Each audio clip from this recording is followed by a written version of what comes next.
Okay, well here we are, CP Boat Repair Restoration, and this is phase 3. Are we at phase 3 right now?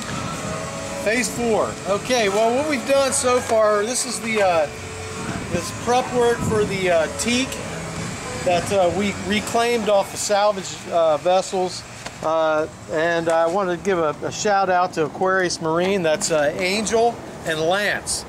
And you guys and Ann over in the front. Aquarius Marine's been in business forever and a day, and I'm relying on them for all the salvage pieces that we need to assemble, make this boat look pristine, or as close to pristine as possible, using salvage material.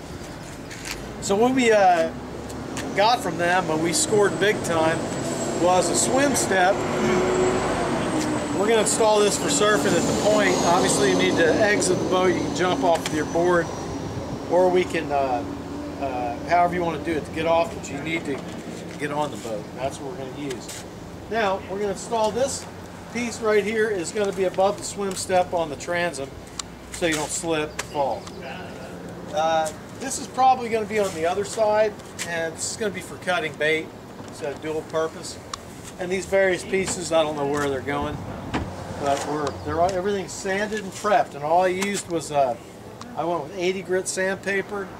Got these sanded down, looking nice. The next thing we got from Aquarius Marine was a bow rail. Okay, this is to prevent people from going overboard, obviously. Here's the bow rail, and it's unpolished. We've separated it from the bow pulpit, which is a bitchin' piece that we wound up scoring from, guess who? Aquarius Marine. There you go. Now this has been fully sanded. It's ready to, we are just going to teak oil everything. This? Every day I'm teaking. Yeah, exactly. So, you know, we're getting down. The bow rail has been separated from the bow pulpit. You can fish off the bow of the boat and walk right out, just like on Jaws. You remember that? Okay. Get up front? No, I don't want to get up front. No, there you go. This is going to be for the interior cabin area pilot house.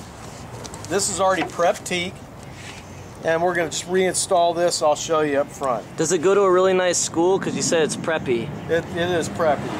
Private school. And that's the School of Hard Knocks. So there we go. That's all you need to know for now from back here in the repair center. Let's go on up front and check out the boat. All right, so here we are, stage 4. We've cleaned up the teak as best as possible. The boat's looking bitchin'. We've added the seafoam green with the, I'll call this forest green, on the pilot house and cabin area. And you know, it doesn't have to be perfect. You know, the only person I'm trying to please is myself. And you know, good coat of paint, dual tone, to kind of, you know, make it work. So that's where we're at on that. And once the bow pulpit is installed, it will, the pulpit itself has got an anchor road, or whatever the heck this is called. I'm not real nautical. It's a pulley. It's a pulley. This part's called a sheave, because that's where the line goes through. There you go. So I rely on my camera for all the technical deals, but this pulpit will extend about 2-3 feet out, and then the bow rail is real exaggerated.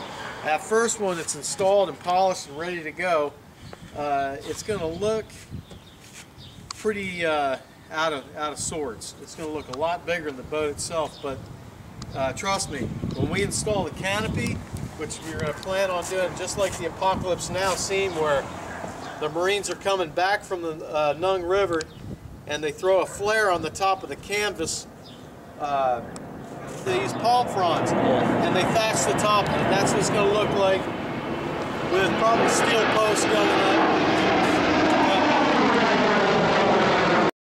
Here we are at phase 4, and once we get the bow pulpit installed and the bow rail, it's going to look a bit out of sorts, but at first, because the scale is going to be off. But we need a good bow rail so people, when they're shinnying across here to get to the front fishing, that they don't fall overboard. This is not going to work. it's ornamental at best, or for tying off, but we'll have cleats for that. So it's going to look exaggerated once it's installed, polished, and with the teak oil on the bow pulpit. What we're going to do though is we're going to install a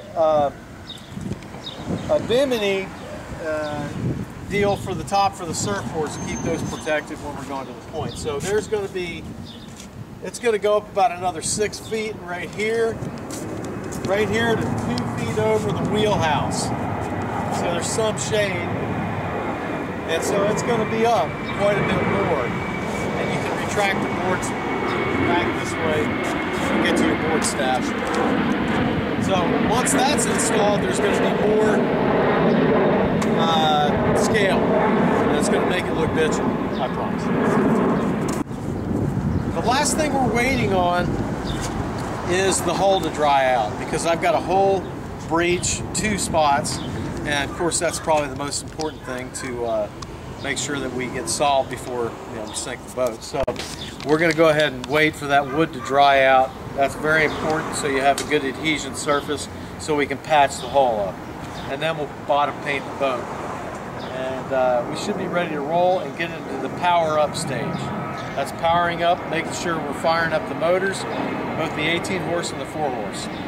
More to come.